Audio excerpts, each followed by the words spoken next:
വാസുദേവായ. ഓം നമോ ഭഗവതേ വാസുദേവായ. നാരായണം നമസ്കൃത്യം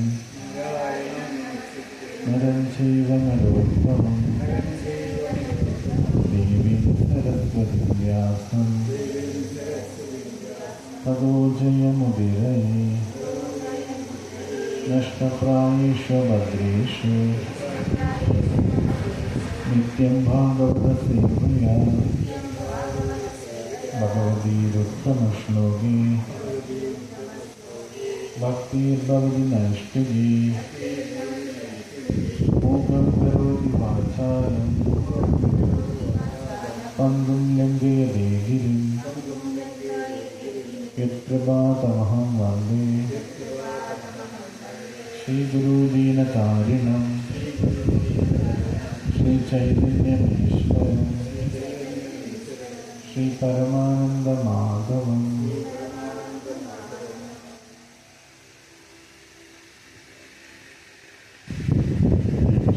ഭഗവത്ഗീത ഏതായാലും 17-ാം അധ്യായം 19-ാം ശ്ലോകം.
ഭഗവത്ഗീത 17-ാം അധ്യായം 19-ാം ശ്ലോകം. മൂഢഗ്രാഹ്യേനാത്മനോ യത് പീഡയാ ക്രിയതേ തപഃ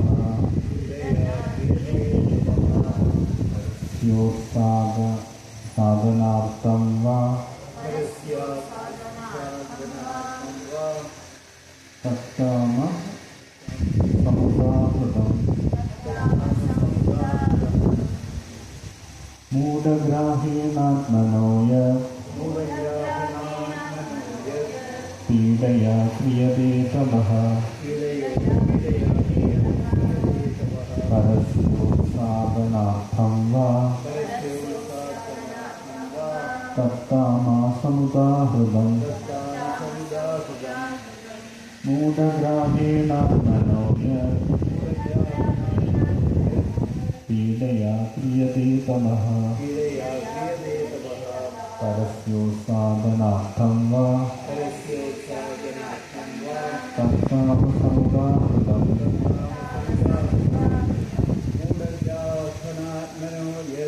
മൂഢഗ്രാഹ്യനാത്മനോ യത് പീഡയാ ക്രിയതേ തപഃ പരസ്യോത്സാദനാർത്ഥം വാ തത്കാമസമുദാഹൃതം.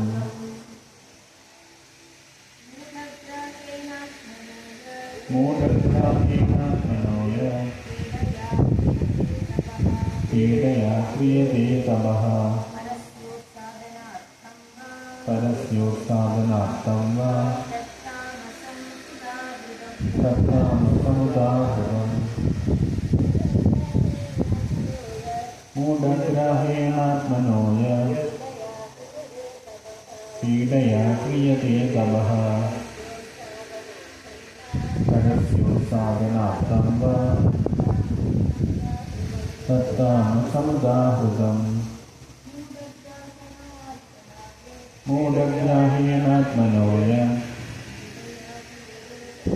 പീഡയാ ക്രിയതേ തപഃ പരസ്യാസ്വാദനാർത്ഥം വാ തത്താമസമുദാഹൃതം. മൂഢഗ്രാഹേണ മൂഢബുദ്ധി മൂലം ആത്മനെ തൻ്റെ പീഡയ പീഡനത്തോടു കൂടിയോ പരസ്യ അന്യന് ഉത്സാദാർത്ഥം വാ അനിഷ്ടം സംഭവിക്കാൻ വേണ്ടിയോ യത്തവ യാതൊരു തപസ് ക്രിയത്തെ ചെയ്യപ്പെടുന്നുവോ തത് അത്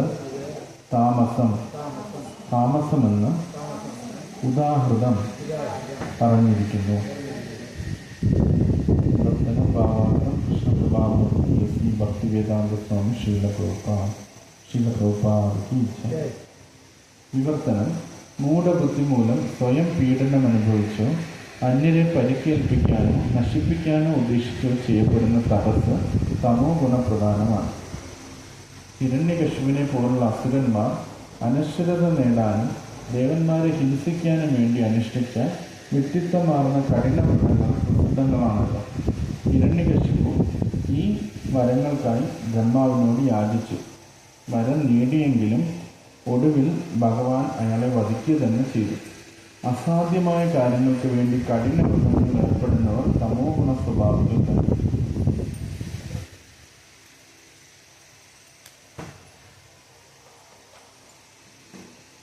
ഭഗവത്ഗീത 17-ാം അധ്യായം 19-ാം ശ്ലോകം. മൂഢബുദ്ധി മൂലം സ്വയം പീഡനം അനുഭവിച്ചോ അന്യരെ പരിക്കേൽപ്പിക്കാനോ നശിപ്പിക്കാനോ ഉദ്ദേശിച്ച് ചെയ്യുന്ന തപസ് തമോ ഗുണപ്രധാനമാണ്. ഓമധ്യാനദിഗ്രാന്തസ്യ ജനാഞ്ജനശലാഖ്യ ചക്ഷുരന്മിലിതമേന തസ്മൈ ശ്രീ ഗുരവേ നമഃ.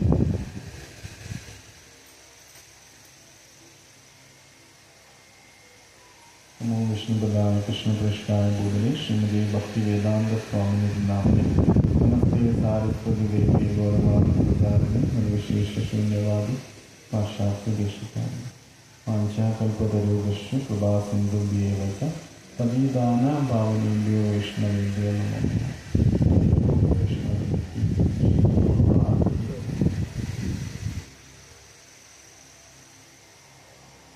ഭഗവത്ഗീത അധ്യായത്തിൽ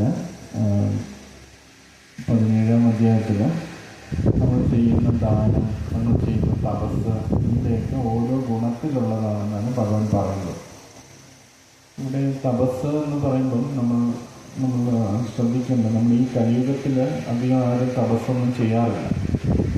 പക്ഷേ ചില കാര്യങ്ങളിൽ തപശ്ചര്യകൾ നമ്മൾ ചെയ്യാറുണ്ട്. ഇപ്പോൾ ഒരു എക്സാം പാസ്സാവണമെങ്കിൽ നമ്മൾ ചിലപ്പോൾ നമ്മൾ ഉറങ്ങാതിരിക്കും, നമ്മൾ ഒരുപാട് പഠിക്കും, പിന്നെ ചിലപ്പോൾ ഫുഡൊക്കെ കുറയ്ക്കും, അങ്ങനെ പല പല പ്രവർത്തനങ്ങൾ നമ്മൾ ഏർപ്പെടാറുണ്ട്. അപ്പോൾ അതൊക്കെ ഒരു തരത്തിലുള്ള തപസ് തന്നെയാണ്. പക്ഷെ ഇവിടെ ഭഗവാൻ ഉദ്ദേശിക്കുന്നത് ചില തരത്തിലുള്ള വൈദിക വേദങ്ങളിൽ വിധിക്കപ്പെടാത്ത ചില പ്രവർത്തനങ്ങൾ ചെയ്യുന്ന ഒരുപാട് അധ്വാനിക്കുന്ന വ്യക്തികളെക്കുറിച്ചാണ് ഭഗവാൻ ഇവിടെ ഉദ്ദേശിക്കുന്നത്. അപ്പോൾ അവർ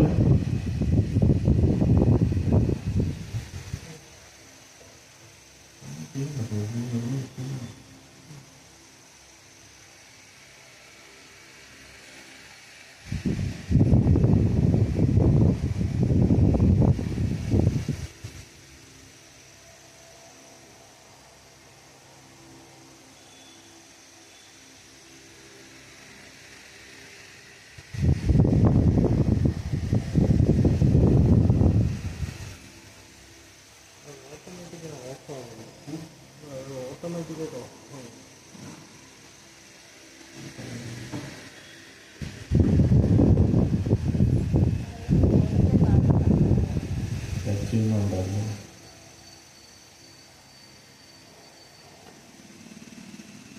നെറ്റിൻ്റെ പ്രശ്നമാണ്.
ശ്ലോകം നമ്മൾ വായിക്കുമ്പം നമുക്ക് തോന്നുന്നത് മറ്റാരെക്കുറിച്ചാണ് പറയുന്നതെന്നാണ് നമ്മൾ തോന്നുന്നത്, തപശ്ചര്യകളും മറ്റു കാര്യങ്ങളൊക്കെ ചെയ്യുമ്പോൾ.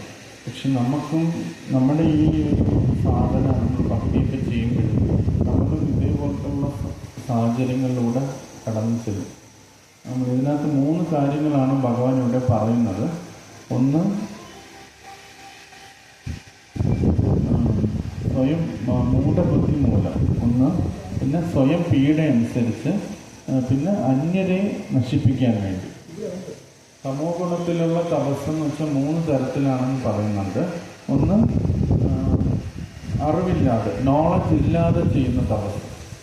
2, സ്വയം കൂടുതൽ ബുദ്ധിമുട്ടിച്ച് ചെയ്യുന്ന പ്രവൃത്തികൾ, സ്വയം ആവശ്യമില്ലാത്തതിൽ കൂടുതൽ വേദന ഉണ്ടാക്കി ചെയ്യുന്ന പ്രവൃത്തികൾ. പിന്നെ അതേപോലെ തന്നെ 3 എന്ന് പറയുന്നത് മറ്റുള്ളവർക്ക് ദോഷം ചെയ്യാൻ വേണ്ടി ചെയ്യുന്ന പ്രവൃത്തികളാണ്. 3 കാര്യങ്ങളാണ് തമോ ഗുണത്തിലുള്ള തപസ്സായിട്ട് പറയുന്നത്. ഇപ്പം നമ്മളും ചിലപ്പോൾ ഈ ഒരു കാര്യങ്ങൾ നമ്മുടെ ആത്മീയ ജീവിതത്തിലേക്ക് എടുത്തു കഴിഞ്ഞാൽ നമുക്കറിയാൻ പറ്റും. ചിലപ്പം നമുക്ക് അറിവില്ലാതെ നമ്മൾ ചെയ്യും. അറിവില്ലാതെ നമ്മൾ തപശ്ചര്യകൾ ചെയ്യുന്നതിൻ്റെ ഉദ്ദേശം എന്ന് പറഞ്ഞപ്പോൾ നമുക്കറിയാം ശരീരത്തിന് ആവശ്യമായിട്ടുള്ള റെസ്റ്റ് വേണം എന്നറിയാം. പക്ഷെ നമ്മൾ ചിലപ്പോൾ ആ റെസ്റ്റ് എടുക്കാതെ തന്നെ നമ്മൾ അനിയന്ത്രിതമായിട്ട് ചില പ്രവർത്തനങ്ങൾ ചെയ്യും. ഇന്ന് നമ്മൾ മുഴുവനായിട്ട് ആ സേവനങ്ങൾ ചെയ്തു കഴിഞ്ഞാൽ ചിലപ്പോൾ നാളെയോ മറ്റന്നാളോ നമുക്ക് ഒന്നും ചെയ്യാനായിട്ട് സാധിക്കത്തില്ല. അപ്പം നമുക്ക് പ്രോപ്പർ റെസ്റ്റ് വേണം. റെസ്റ്റോടുകൂടി നമുക്ക് ചെയ്താൽ മാത്രമേ നമുക്ക് സ്റ്റഡിയായിട്ട് ചെയ്യാൻ പറ്റും. അപ്പം ഭക്തിയിലെ എല്ലാ കാര്യങ്ങളും അതിൻ്റെ സ്റ്റഡിനെസ്സിലാണ് കാര്യം. നമ്മൾ ഒരു ദിവസം ഒരുപാട് ആഴത്തിൽ ചെയ്തിട്ട് നാളെയോ മറ്റന്നാളോ ചെയ്യാതിരിക്കുന്നതിൽ അർത്ഥമില്ല. ഭക്തി എന്ന് പറയുമ്പോഴത്തേന് ആജീവനാന്ത കാലവും എന്നെന്നും ചെയ്യേണ്ട ഒരു പ്രവൃത്തിയാണ്. എന്നെന്നും നമുക്ക് ആ സേവനങ്ങൾ തുടർന്ന് ചെയ്യേണ്ടതായിട്ട് ഉണ്ട്. അപ്പം ഇൻറ്റൻസിറ്റിയിൽ മാത്രമല്ല, ഈ ഒരു കുറച്ച് ദിവസങ്ങളിൽ മാത്രം ചെയ്യേണ്ട ഒരു പ്രവൃത്തിയല്ല പറയുന്നത്. നിരന്തരമായിട്ട് ചെയ്യണമെങ്കിൽ നമ്മുടെ ഈ ശരീരത്തിനെയും ശരിയായ രീതിയിൽ അതിൻ്റെ ആവശ്യത്തിന് റെസ്റ്റും ആവശ്യത്തിന് ഫുഡും ഇതെല്ലാം കിട്ടിയാൽ മാത്രമേ അത് നടക്കത്തുള്ളൂ. ഇപ്പോൾ നമ്മൾ വിചാരിക്കുകയാണ് ഇന്ന് ഞാൻ കൂടുതലായിട്ട് ചെയ്യും, കൂടുതലായിട്ട് ഞാൻ കാര്യങ്ങൾ ചെയ്യും എന്ന് വിചാരിച്ച് എൻ്റെ ശരീരത്തിന് വരുന്ന മാറ്റങ്ങളെയോ അല്ലെങ്കിൽ എൻ്റെ വിഷമങ്ങളെയോ ഞാൻ കണക്കാക്കണ്ട, ഞാൻ കൂടുതലായിട്ട് ചെയ്യുമെന്ന് വിചാരിച്ചു കഴിഞ്ഞാൽ ചിലപ്പോൾ ഇന്ന് നമുക്ക് ചെയ്യാൻ പറ്റുമായിരിക്കും, പക്ഷെ നാളെ നമുക്കത് തുടർന്ന് ചെയ്യാനായിട്ട് ബുദ്ധിമുട്ട് വരും. അപ്പോൾ അതാണ്, അറിവോടുകൂടി വേണം നമ്മൾ തപശ്ചര്യകൾ അനുഷ്ഠിക്കാൻ. അറിവ് എന്ന് പറയുമ്പോൾ എവിടുന്നാണ് വരുന്നത്? ഗുരുവിൽ നിന്നും ശാസ്ത്രങ്ങളിൽ നിന്നും ഭക്തന്മാരിൽ നിന്നുമാണ് അറിവ് വരുന്നത്. ഇപ്പം ചില പ്രഭുപാദിൻ്റെ എക്സാമ്പിൾ എടുത്തു കഴിഞ്ഞാൽ ചില ശിഷ്യന്മാർ ഭയങ്കര തപശ്ചര്യകൾ അനുഷ്ഠിച്ചിട്ട് ഭക്ഷണമൊന്നും കഴിക്കാതിരിക്കും. ഒരു തരത്തിലുള്ള ഭക്ഷണം കഴിക്കാതെ വളരെ കുറച്ച് ഭക്ഷണം മാത്രം കഴിച്ച് അങ്ങനെ നിൽക്കും. അപ്പോൾ പ്രഭുപാദ് നോക്കുമ്പോൾ അവർ പണ്ട് കണ്ടതിനെ പോലെയല്ല, ഭയങ്കര മെലിഞ്ഞ ആകെ ഒരു ആവശ്യമായിട്ടുള്ള രീതിയിൽ നിൽക്കുന്നുണ്ട്. അപ്പോൾ പ്രഭുപാദ് അതിനെ അവർ ചാസ്റ്റൈസ് ചെയ്യും, വഴക്ക് പറയാറുണ്ട്. നമ്മുടെ ബോഡിയും ആത്മാവും ഈ ശരീരത്തിൽ നിലനിൽക്കാൻ വേണ്ടുന്ന ഊർജം നമുക്ക് സ്വീകരിക്കാവുന്നതാണ്. ഇപ്പോൾ അതിനകത്ത് പറയുന്നത് ചിലപ്പം നമ്മൾ ഈ അറിവില്ലാതെ നമ്മുടേതായ ചിന്താഗതിയിൽ ചിലപ്പോൾ തപശ്ചര്യകൾ ഏറ്റെടുത്ത് ചെയ്യും. അപ്പം അങ്ങനെ ചെയ്യുമ്പം അതും ഒരു തരത്തിൽ തമോഗുണത്തിലാണ്. കാരണം ഞാൻ ഇത്രയും തപസ്വിയാണെന്ന് ചിലപ്പോൾ കാണിക്കാൻ വേണ്ടിയായിരിക്കും ചിലപ്പോൾ അവർ അത് കാണിക്കുന്നത്. അപ്പം അതൊരു നമ്മുടേതായ ഒരു ഐഡിയ വെച്ച് നമ്മൾ ചെയ്യുന്നത്. അപ്പോൾ എപ്പോഴും ഇതിനകത്ത് ഫസ്റ്റ് പറയുന്ന പോയിന്റ് എന്ന് പറഞ്ഞാൽ അറിവില്ലായ്മ മൂഢബുദ്ധിയോടുകൂടി ചെയ്യുന്നതാണ്. അപ്പം അത് നമുക്ക് ഒഴിവാക്കാൻ, നമ്മുടെ ഭക്തിയിൽ അത് ഒഴിവാക്കാനുള്ള വഴി എന്ന് പറഞ്ഞാൽ ആധ്യാത്മിക ഗുരുവിൽ നിന്നും പ്രഭുപാദിൽ നിന്നും പുസ്തകങ്ങളിൽ നിന്നും നമ്മളത് അറിവ് സ്വീകരിക്കുക എന്നുള്ളതാണ്. എങ്ങനെ ചെയ്യണം എങ്ങനെ ചെയ്യണ്ട എന്നുള്ളത് നമുക്ക് വ്യക്തമായിട്ട് അറിയാൻ പറ്റും. ഇവൻ ഭഗവത്ഗീതയിൽ തന്നെ ഭഗവാൻ തന്നെ പറയുന്നുണ്ട്, എന്താണ് ചെയ്യേണ്ടതെന്ന് മനസ്സിലാക്കാനും എന്താണ് ചെയ്യേണ്ടാത്തതെന്ന് മനസ്സിലാക്കേണ്ടതും ആവശ്യമാണെന്ന് ഭഗവത്ഗീതയിൽ പറയുന്നത്.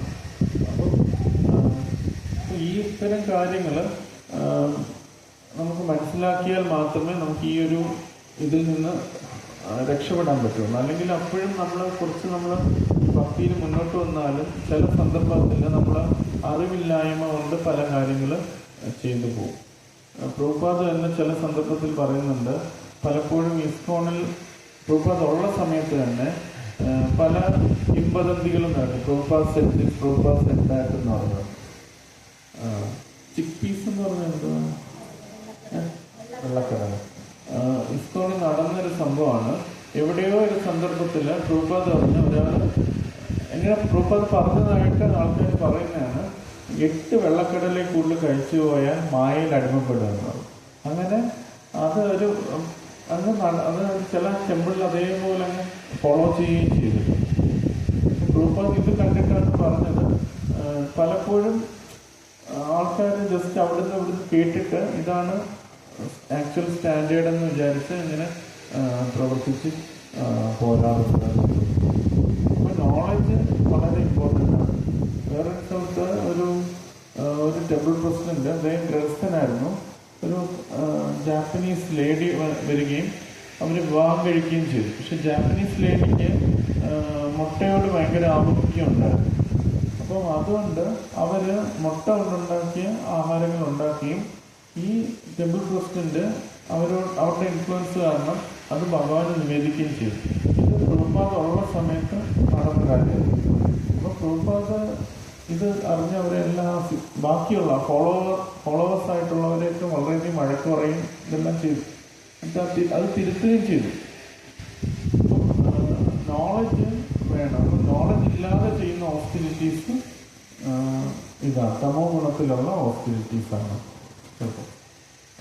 അപ്പം അത് നമ്മൾ ശ്രദ്ധിക്കും. എനിക്ക് ചിലപ്പോൾ ആൾക്കാർ ചിലപ്പോൾ അസുഖമൊക്കെ ഉള്ള ഒരു വ്യക്തികൾക്ക് ചിലപ്പം നിർജ്ജല ഏകാദശി ചിലപ്പോൾ അവർക്ക് പറ്റത്തില്ല. അപ്പം എന്നിട്ടും അസുഖം ഞാൻ ശരീരമല്ല ആത്മാവാണ് എന്നുള്ള ധാരണയിൽ ചിലപ്പം അവർ കുറച്ച് കഠിനമായിട്ടുള്ളത് എടുക്കുകയും പിന്നെ പിറ്റേ ദിവസമൊക്കെ അവർ ഇതായി പോവുകയും. നമുക്ക് എന്താണ് വേണ്ടത്, നമുക്ക് സ്റ്റഡി ആയിട്ട് ഭക്തി തുടർന്ന് ചെയ്യാനുള്ള എന്താണ് വേണ്ടതെന്ന് നമ്മൾ മനസ്സിലാക്കി ചെയ്യുക എന്നുള്ളതാണ് നമുക്ക് തപശ്ചര്യയിൽ. അപ്പം ഈ സമൂഹത്തിലുള്ള ആ തരത്തിലുള്ള ഇതിലേക്ക് നമ്മൾ വീണ് പോകുന്നത്. നോളജ് അത്യാവശ്യമാണ്. അതുകൊണ്ടാണ് നമ്മളെപ്പോഴും ശ്രീല പ്രഭുപാദിന്റെ പുസ്തകങ്ങൾ വായിക്കുകയും പ്രഭുപാദിനെ സിൻസിയറായിട്ട് ഫോളോ ചെയ്യുന്ന വ്യക്തികളൊന്ന് കേൾക്കുകയും ചെയ്യണമെന്ന് പറയുന്നത്. അല്ലെങ്കിൽ നമ്മൾ കുറച്ച് ദൂരം നടന്നു കഴിയുമ്പോൾ നമുക്ക് എപ്പോഴും ക്ലാസ് അറ്റൻഡ് ചെയ്യുന്നത് വളരെ നല്ലതാണ്. അല്ലെങ്കിൽ നമുക്ക് ഒരു ബേസിക് നോളജ് ആയിക്കഴിഞ്ഞാൽ പിന്നെ നമുക്ക് അതിൻ്റെ ഡീറ്റെയിൽസിലോട്ട് അതിൻ്റെ ആഴത്തിലോട്ട് നമ്മൾ പോയിട്ടില്ല എന്നുണ്ടെങ്കിൽ ചിലപ്പോൾ കുറച്ച് നാൾ കഴിയുമ്പോഴത്തേക്കും നമുക്കിതെല്ലാം മറന്നുപോയി ആരെങ്കിലും വന്ന് നമ്മളോട് ചോദ്യം ചോദിക്കും, നമ്മൾ ഊഹത്തിൽ എന്തെങ്കിലും ആൻസർ പറയും. പിന്നെ അവർക്കത് ശരിയായ ഉത്തരം കിട്ടുമ്പോൾ നമ്മൾ പറഞ്ഞ തെറ്റാണെന്ന് മനസ്സിലാക്കി. ഇതൊക്കെ സംഭവിക്കുന്ന കാര്യമാണ്. അപ്പോൾ എപ്പോഴും ഒരു സ്പിരിച്വൽ ലൈഫിലൊരു വ്യക്തി മുന്നോട്ട് പോകുമ്പം എപ്പോഴും അവർ ക്ലാസ്സുകൾ അറ്റൻഡ് ചെയ്യാനായിട്ട് ശ്രമിക്കും. ക്ലാസ്സുകൾ അറ്റൻഡ് ചെയ്യുകയും ലെക്ചർ ഈ പുസ്തകങ്ങൾ വായിക്കുകയും ചെയ്യുക എന്നുള്ളതാണ്. എപ്പോഴും നമ്മൾ ഒരു പഠിതാവാണ് എന്നുള്ളൊരു ബോധത്തിൽ ഇരിക്കുന്നത് എപ്പോഴും നല്ലതാണ്. ഒരു സ്റ്റുഡൻറ്റ് മെൻറ്റാലിറ്റി കീപ്പ് ചെയ്യുന്നത് വളരെ അത്യാവശ്യമാണ്. അപ്പോൾ അതാണ്. അപ്പോൾ ഫസ്റ്റ് തമോ ഗുണത്തിലുള്ള തപസ്സെന്ന് പറയുന്നത് അറിവില്ലായ്മ കൊണ്ട് ചെയ്യുന്ന തപസ്സുകളാണ്. അപ്പോൾ അതിനെ എങ്ങനെ അവോയ്ഡ് ചെയ്യാമെന്നാണ് ഇപ്പോൾ നമ്മൾ ക്ലാസ്സുകൾ അറ്റൻഡ് ചെയ്യുക, ലെക്ചേഴ്സ്, പുസ്തകങ്ങൾ വായിക്കുക, നമുക്കറിയാത്തത് ചോദിച്ച് മനസ്സിലാക്കുക എന്നുള്ളത്. അത് തുടക്കത്തിൽ ഒരു വ്യക്തിക്ക് മാത്രമല്ല, എപ്പോഴും ഏറ്റവും ഹയസ്റ്റ് ലെവലിൽ നിൽക്കുമ്പോൾ പോലും നമ്മൾ ഇത്തരം കാര്യങ്ങൾ ഭക്തന്മാരുമായിട്ട് ഇടപഴകുക തന്നെ ചെയ്യും. നമുക്കറിയാം, ശിവഭഗവാനും പാർവതി ദേവിയും തമ്മിൽ ഡിസ്കഷൻ ഇതൊക്കെ അറിയാൻ പറ്റും. കുമാരന്മാരും ബ്രഹ്മാവും തമ്മിൽ ഡിസ്കഷൻ ഉണ്ടാവും. അപ്പോൾ അവർ റിയലൈസേഷൻ ഉള്ളവരിൽ നിന്ന് ചോദിച്ച് മനസ്സിലാക്കും. ബ്രഹ്മാവ് കുമാരന്മാർക്ക് പറഞ്ഞു കൊടുക്കും. പക്ഷെ ബ്രഹ്മാവിനും ടീച്ചേഴ്സ് ഉണ്ട്. ബ്രഹ്മാവ് ഭഗവാനിൽ നിന്ന് ഈ കാര്യങ്ങൾ മനസ്സിലാക്കി. ഭഗവാൻ മാത്രമാണ് സ്വരാട്, സ്വരാട്. അഭിജ്ഞ എന്ന് വെച്ചാൽ അദ്ദേഹത്തിന് പൂർണ്ണ ജ്ഞാനമുണ്ട്. അദ്ദേഹത്തിന് എവിടെ നിന്നും അറിവ് സ്വീകരിക്കേണ്ട ആവശ്യമില്ല. പിന്നെ സ്വരാട് അദ്ദേഹം പൂർണ്ണമായിട്ട് ഇൻഡിപെൻഡൻ്റ് ആണ്. അപ്പം ഭഗവാൻ ഒഴിച്ച് ബാക്കി എല്ലാ വ്യക്തികളും ഭഗവാനിൽ നിന്നും അല്ലെങ്കിൽ അതിൻ്റെ മുതിർന്ന ആൾക്കാരിൽ നിന്ന് അറിവ് സ്വീകരിച്ചുകൊണ്ട് ഇരിക്കുക എന്നുള്ളതാണ് ചെയ്യേണ്ടത്. ഇവൻ ബലരാമൻ പോലും, ഭഗവാന്റെ അടുത്ത വിസ്തരണമായ ബലരാമൻ പോലും ഭഗവാൻ പറയുന്നത് കേൾക്കാറുണ്ട്. അപ്പോൾ നമ്മൾ എത്ര ഉന്നതമായാലും, എത്ര അഡ്വാൻസ് ഡിവോട്ടി ആയാലും, നമ്മൾ ചിലപ്പോൾ ഉന്നതമായ സ്ഥാനത്തിലിരുന്നാലും ക്ലാസ്സുകൾ കേൾക്കേണ്ടത് അത്യാവശ്യമാണ്. ചിലപ്പോൾ നമ്മളെക്കാട്ടിലും ജൂനിയറായിട്ടൊരു വ്യക്തിയായിരിക്കും ക്ലാസ് എടുക്കുന്നത്. പക്ഷെ ഈ വ്യാസാസനത്തിൽ ഇരുന്ന് സംസാരിക്കുമ്പം ആ ഗുരുപരമ്പരയുടെ അനുഗ്രഹം ആ വ്യക്തിയിൽ വരുന്നുണ്ട്. അപ്പോൾ അദ്ദേഹം പോലും ചിലപ്പോൾ ഉദ്ദേശിക്കാത്ത രീതിയിൽ അദ്ദേഹത്തിന് ഒരു സാക്ഷാത്കാരം നമുക്ക് നൽകാനായിട്ട് സാധിക്കും. നമ്മൾ ഇതുവരെ കേൾക്കാത്തൊരു കാര്യങ്ങൾ അദ്ദേഹത്തിന് നമുക്ക് നൽകാനായിട്ട് സാധിക്കും. അപ്പം അതുകൊണ്ടാണ് പ്രഭുപാദ് എല്ലാവരോടും മോർണിംഗ് ഭാഗവതം ക്ലാസ് വരാനും ഒക്കെ പറയുന്നത്. അപ്പം നമ്മളും ആ ഒരു എളിമത്തം സ്വീകരിച്ചുകൊണ്ട് നിരന്തരം ഈ അറിവ് കൂടുതൽ കൃഷ്ണനെക്കുറിച്ചുള്ള ഈ തത്വം കൂടുതൽ ആഴത്തിൽ മനസ്സിലാക്കാനായിട്ട് ശ്രമിക്കുക എന്നുള്ളതാണ് നമുക്ക് ചെയ്യുന്നത്. അപ്പം അതാണ് ഫസ്റ്റ് പോയിന്റ്. തമോ ഗുണത്തിലുള്ള തപസ് അറിവില്ലായ്മ കൊണ്ടാണ്. അപ്പം അറിവില്ലായ്മ എങ്ങനെ നേടാമെന്നാണ് ഇന്നത്തെ പറയുന്നത്. പിന്നെ രണ്ടാമത് സ്വയം പീഡകൾ അനുഭവിച്ച്, അനിയന്ത്രിതമായിട്ട് നമ്മൾ സ്വയം പീഡകൾ അനുഭവിച്ച് ചെയ്യുന്ന പ്രവൃത്തിയാണ്. അപ്പം നമുക്ക് നമ്മളോടും ഒരു കമ്പാഷൻ വേണം. നമ്മൾ ചെയ്യുന്നത് ആരെങ്കിലും കാണിക്കാൻ വേണ്ടിയോ അങ്ങനെ ആകാൻ പാടില്ല. നമ്മളോട് നമുക്കൊരു കമ്പാഷൻ വേണം. ചിലപ്പോൾ നമ്മൾ ഒരു തപശ്ചര്യ ചെയ്യുമ്പം ഇത് മറ്റുള്ളവർ അറിയാൻ വേണ്ടിയാണോ ഞാൻ ചെയ്യുന്നത്, കൃഷ്ണൻ്റെ തൃപ്തിക്ക് വേണ്ടിയാണോ ചെയ്യുന്നത്, നമ്മൾ സ്വയം ചോദിക്കുന്നത് ചിലപ്പം നല്ലതായിരിക്കും. നമ്മളോട് ഒരു കമ്പാഷനേറ്റ് ആയിട്ട് വേണം നമ്മൾ ആ ഒരു ഏത് സേവനമായാലും ഏത് തപശ്ചര്യകളായാലും ചെയ്യാനായിട്ട്. നമുക്കിവിടെ മുതിർന്ന ഭക്തന്മാരൊക്കെ വരുമ്പോൾ നമുക്കറിയാൻ പറ്റും, അവർ ചില കാര്യങ്ങളിൽ വളരെ നിഷ്കർഷയുണ്ട്. ഇപ്പോൾ ഒരു ഉദാഹരണത്തിന് ഒരു ലേറ്റ് നൈറ്റ് പ്രോഗ്രാം നടക്കുകയാണെന്ന് വെച്ചാൽ ചിലപ്പോൾ അവർ പറയും അത് വേണ്ട, നമുക്ക് ഇത് ഈ ഒരു 9 മണിക്ക് പ്രോഗ്രാം നിർത്താമെന്ന് അവർ പറയും. വേണമെങ്കിൽ അവർ ഞാൻ വലിയ ശരീരത്തിന് ഉപരിയായിട്ടുള്ള വ്യക്തികളാണെന്ന് വച്ചുകൊണ്ട് ചിലപ്പോൾ അവർക്ക് വേണമെങ്കിൽ നൈറ്റുമൊക്കെ പ്രോഗ്രാമിന് പോകും. പക്ഷെ പിറ്റേ ദിവസം അവർക്ക് ആ ക്ഷീണവും ബുദ്ധിമുട്ടുകളൊക്കെ കാണും. അപ്പം എല്ലാം ബാലൻസായിട്ട് ചെയ്യണം. നമ്മൾ അനിയന്ത്രിതമായിട്ട് ശരീരത്തിനെ ദ്രോഹിക്കാനും പാടില്ല എന്നുള്ളതാണ് ചെയ്യുന്നത്. ഒരു വട്ടം ഞാൻ ഒരു ലെക്ചറിൽ കേട്ടിട്ടുള്ള ഒരു കാര്യമാണ്. ഒരു കുട്ടി ഓസ്റ്റിനിൽ ഒരു കുട്ടി ടെമ്പിളിൽ വന്ന്, ഒരു ഇന്ത്യൻ പയ്യനാണ് ടെമ്പിളിൽ വന്നിട്ട് അദ്ദേഹം പെട്ടെന്ന് അവിടെ ഭാഗവതം മേടിച്ചു. ആ കുട്ടി ഒരു സ്റ്റുഡൻ്റാണ്. ഭാഗവതം മേടിച്ചിട്ട് ആ കുട്ടി അത് വായിച്ചു തുടങ്ങി. ഭാഗവതം വായിച്ചു സ്പീഡിൽ വായിച്ചു. ഭയങ്കര ഇൻട്രസ്റ്റിംഗ് നോളജ് ആയതുകൊണ്ട് സ്പീഡിൽ വായിച്ചു. 6ാമത്തെ സ്കന്ധം വരെ അദ്ദേഹം പെട്ടെന്ന് കുറച്ച് ദിവസങ്ങൾക്കുള്ളിൽ വായിച്ചു. പക്ഷെ ഡിവോട്ടീസ് അവരോട് പറയുന്നുണ്ടായിരുന്നു, നിങ്ങൾ നാമം ജപിക്കും എന്നൊക്കെ പറയുന്നുണ്ടായിരുന്നു. പക്ഷെ ആ നാമജപത്തിൻ്റെ സമയം കളയണ്ട, വേസ്റ്റ് ചെയ്യണ്ടെന്ന് വിചാരിച്ച് അദ്ദേഹം ആ നോളജിന് താല്പര്യം കാണിച്ച് നോളജ് വായിച്ചുകൊണ്ടിരുന്നു. പക്ഷെ 6ാമത്തെ സ്കന്ധം എത്തിയപ്പോഴത്തേനും അദ്ദേഹത്തിൻ്റെ ഇൻട്രസ്റ്റ് പോവുകയും അദ്ദേഹം അവിടുന്ന് പുറത്തു പോവുകയും ചെയ്തു. അപ്പം ആ നോളജിന് വേണ്ടി അദ്ദേഹം ആ പ്രാക്ടിക്കലായിട്ടുള്ള കാര്യം, നോളജ്, അതായത് നമുക്ക് ഭാഗവതം വായിച്ച അറിവ് കിട്ടിക്കഴിഞ്ഞാൽ അതിൻ്റെ റിസൾട്ട് എന്താണ്? നമ്മൾ സേവനത്തിൽ ഇടപഴകണം എന്നുള്ളതാണ്. നമുക്ക് ഈ നോളജ് കിട്ടി, ഇത്രയും നാൾ ക്ലാസ്സുകൾ അറ്റൻഡ് ചെയ്തു, ഭാഗവതം ക്ലാസ്സുകൾ ഇതെല്ലാം നമുക്ക് കേട്ടുന്നതും അതിൻ്റെ റിസൾട്ട് എന്താണ്? നമുക്ക് യഥാർത്ഥത്തിൽ പ്രയോജനം ചെയ്യണമെന്ന് വരുന്ന എങ്ങനെ നമ്മൾ സേവനത്തിൽ ഏർപ്പെടും. സേവനത്തിൻ്റെ ആദ്യത്തെ സേവനം എന്ന് പറഞ്ഞാൽ നാമജപം തന്നെയാണ്. ഭഗവാന്റെ തിരുനാമം ജപിക്കുക എന്നാണ് ഫസ്റ്റ്. ജിഹ്വാദോ എന്നാണ് പറയുന്നത്. ജിഹ്വ നാവ് കൊണ്ടാണ് ആദ്യത്തെ സേവനം. ആദോ എന്ന് പറഞ്ഞാൽ ആദ്യം, നാവ് കൊണ്ടാണ് ആദ്യത്തെ സേവനം ചെയ്യേണ്ടത്. അപ്പോൾ ആ കുട്ടി എൻ്റെ ഇൻ്റലക്ച്വൽ ഇതിന് പ്രോത്സാഹിപ്പിക്കാൻ വേണ്ടി ആ ബുക്സുകൾ കണ്ടിന്യൂസ് ആയിട്ട് വായിച്ചു. പക്ഷെ ഡിവോട്ടീസ് പറയുന്നുണ്ടായിരുന്നു ഈ നാമജപം കൂടെ കണ്ടിന്യൂ ചെയ്യണമെന്ന് പറയുന്ന അവർ കേട്ടില്ല. അവസാനം അത് വിട്ടുപോയി.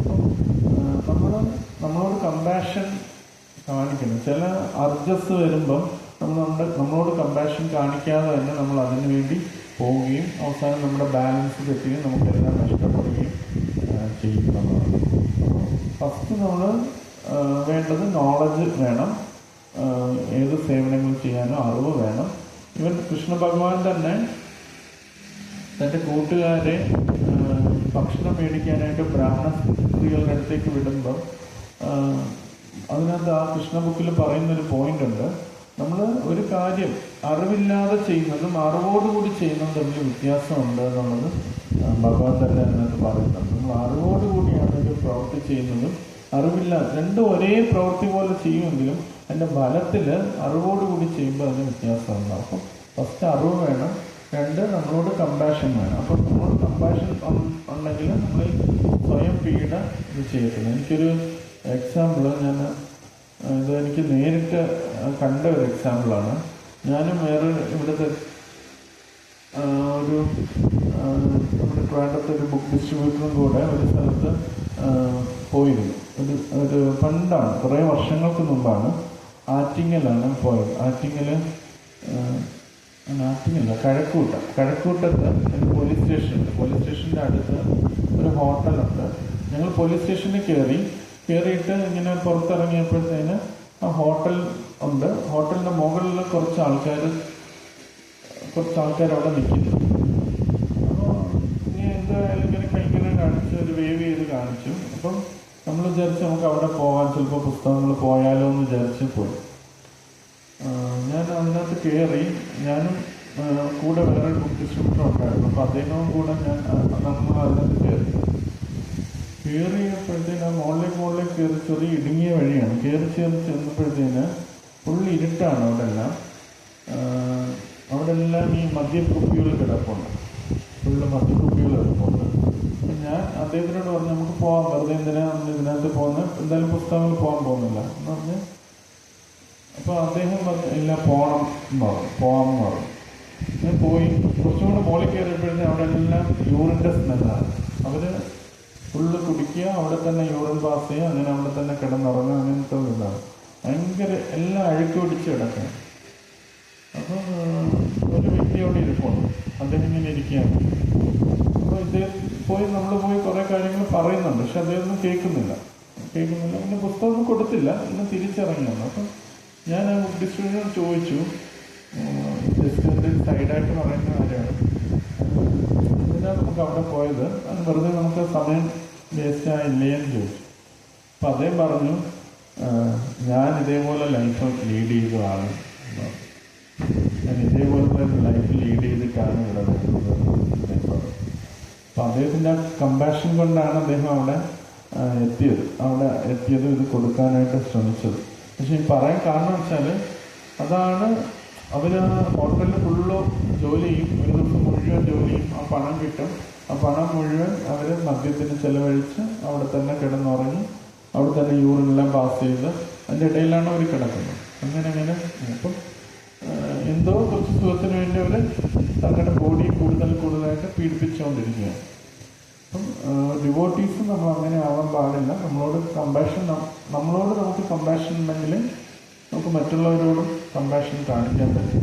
ഒരു ഡോക്ടറിന് ആരോഗ്യമായിട്ടിരുന്നാൽ മാത്രമേ അദ്ദേഹത്തിന് മറ്റൊരാളെ പൂർണ്ണമായിട്ട് ചികിത്സിക്കാനായിട്ട് പറ്റത്തുള്ളൂ. അപ്പം നമ്മുടെ സിറ്റുവേഷൻ സ്റ്റേബിൾ ആവുക എന്നുള്ളത് അതൊരു സെൽഫിഷ്നെസ് അല്ല, അതൊരു ചെയ്യേണ്ട ഒരു കാര്യം തന്നെയായിട്ട് പറയാം. അപ്പം ഇവിടെ പ്രഭുപാദ് എക്സാമ്പിൾ പറയുന്നത് ഹിരണ്യകശിപു എക്സാമ്പിളാണ് പറയുന്നത്.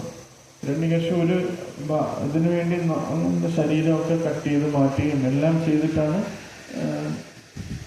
വരം ബ്രഹ്മാവിൻ്റെ അടുത്ത് വരം മേടിക്കാനായിട്ട് പോയിരിക്കുന്നത്. അപ്പോൾ അതൊക്കെ തമോ ഗുണത്തിലുള്ള ഓസ്റ്റീരിറ്റീസ് ആയിട്ടാണ് ഇവിടെ പറയുന്നത്. അപ്പോൾ അതിനെ നമുക്ക് മറികടക്കണമെങ്കിൽ നമ്മൾ കമ്പാഷൻ കാണിക്കുക എന്നുള്ളതാണ് ചെയ്യുന്നത്.